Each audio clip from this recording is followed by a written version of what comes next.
Hey guys, this is Rays. I'm bringing you part 1 of the HUD video tutorial series today. Wow, I messed that up, I apologize. So before we get into things, I just want to apologize preemptively here. I kind of jumped the gun before the end of the last video, and I had about 5 to 6 minutes worth of time because I'm trying to make these about 10 to 12 minutes in length so no one gets too bored. But I cut the video short before I finished talking about all the setup stuff that I intended to talk about, so I'm going to hopefully cover the last few setup things in this video today, and then by the end of this, we'll be ready to make our first edit by part 2. So the things we're going to be covering today are basic font guidelines, I guess, not necessarily guidelines, but just recommendations, and to kind of, get you guys thinking about what you want to do with your HUD in terms of fonts, and version control.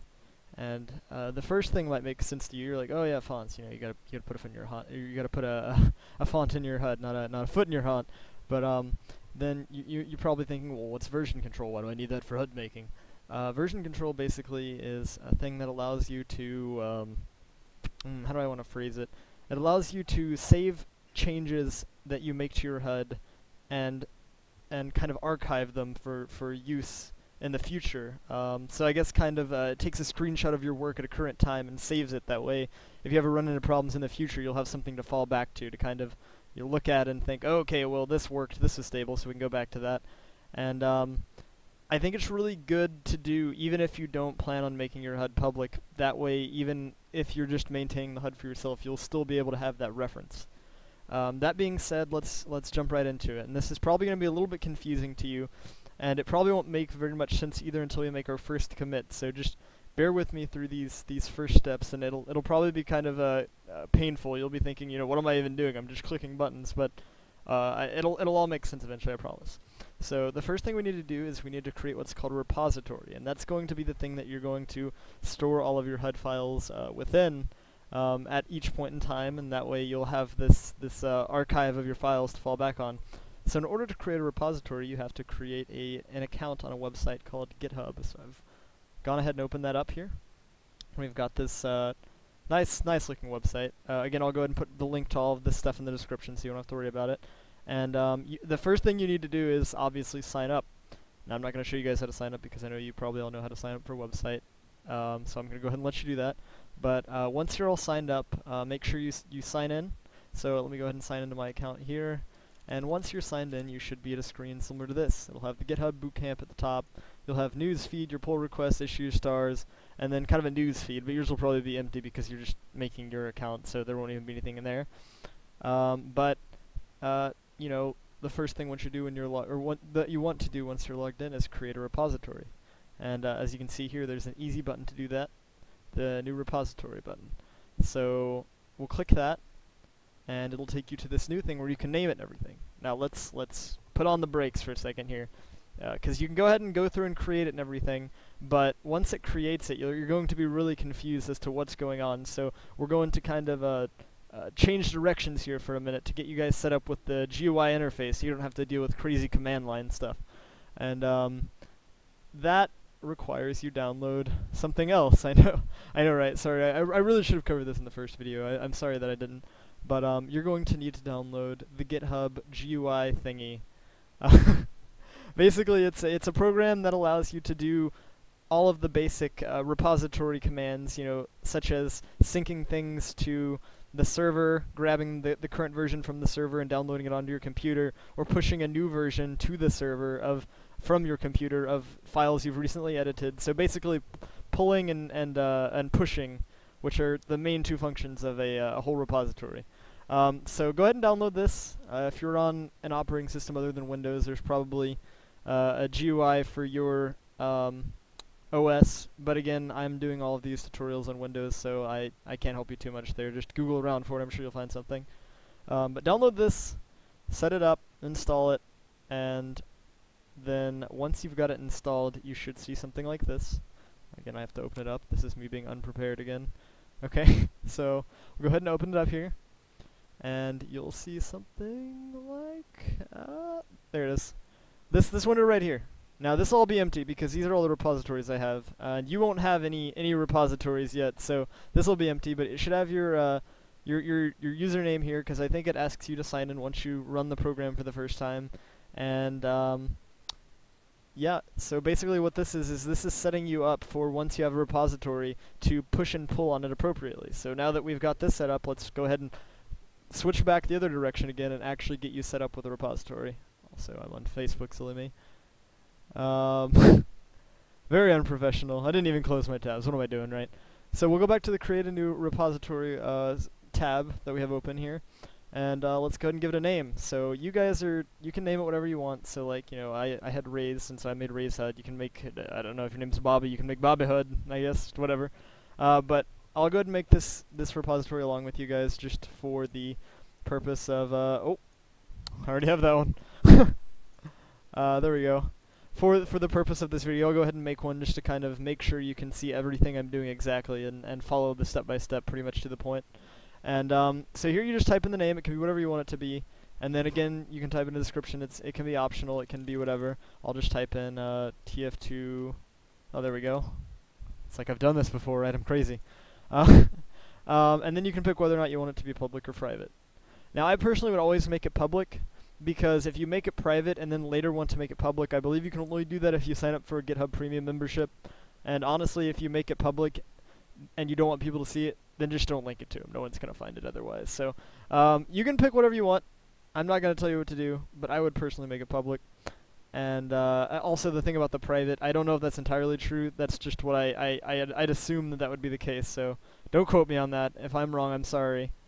But yeah, so you can pick your settings, and then you want to click the Create Repository button. So once you do that, it should redirect you to this thing here with all these crazy command line things, and you're thinking like, oh my goodness, what's going on here? Like, this is all crazy talk. But luckily, since you installed this program right here on your computer, you'll have an empty button that says Set Up in Desktop.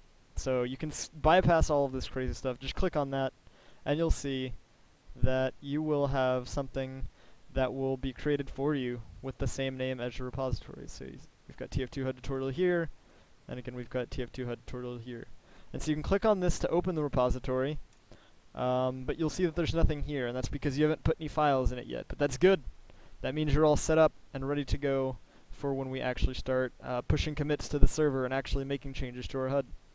And also another thing to note is once you've got this all set up on your computer, is that you should have a folder somewhere on your computer, maybe on the sidebar even, that's called GitHub, and it'll have all of your repository folders in it. And this is going to be where you're going to put the files once you make an edit to prepare to push it to the server. So you'll see, like, if I just create a folder, or not a new folder, I'll create a file and I'll just call it hello.txt.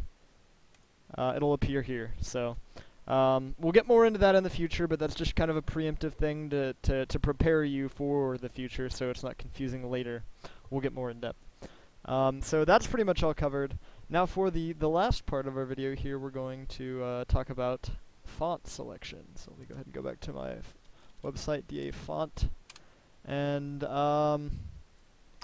here we are. There's multiple font websites, and any font website will work, but this is the one I personally use for finding fonts, because all the fonts here are free, well, for the most part. And there's a really big selection. But if you guys already have a font in mind, or you've got a different font website, that's fine. Fonts from anywhere work. But this is definitely a good resource. And again, I'll link this in the video with the other stuff. And you'll see there's a bunch of categories here, and it's kind of overwhelming. You know, like, honestly, what am I going to do with an esoteric font? Like, look at this crazy talk right here. You can't even make a HUD out of that. Well, I guess you could, but it'd be kind of silly. So to kind of lead you guys in the right direction, when you're looking for a font for your HUD, I would look for very clean-looking fonts. And if you want to like find all the good, clean-looking fonts all grouped together, I'd recommend you look at these two categories here, the sans serif and the serif category.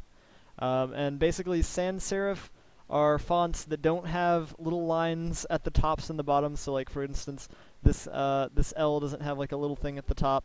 Whereas you'll see this does have one, and that's really the only difference, but they both look good. It really depends on what you're looking for. It's all personal preference. You can pick what you think is appropriate. But these are the two categories I'd start at whenever I was looking for a font. Now, for the purpose of this tutorial, I've already selected the font I'm going to use, which is right here, the Bico font, because, again, I just like the way it looks. Like, again, it's really personal preference. This is where I would start to look if I were you, but it's really up to your discretion. Like, you can pick whatever you want. Now, that being said, I've got one note to close on here. When you're looking for a font, I highly, highly recommend that the font have more than just one font file. Now, what do I mean by that? Let's see here. See, that's not a good example. Okay, so here's an example, right? This font right here, Bodoni XT, only has one font file, bodonixt.ttf. Now, what does that mean exactly? It means that it's not very flexible. It doesn't provide you a lot of flexibility whenever you're implementing your font into the HUD. And I guess to kind of expand upon that more is just think about it a little bit, right? If you get a really big, thick font where like all of the letters are really thick and it looks really awesome for the damage numbers and your health and your ammo, that's great. But if you want to also use that font for all the menus and for the target IDs and everything, then just imagine that blocky font shrunk down to about like a size 12.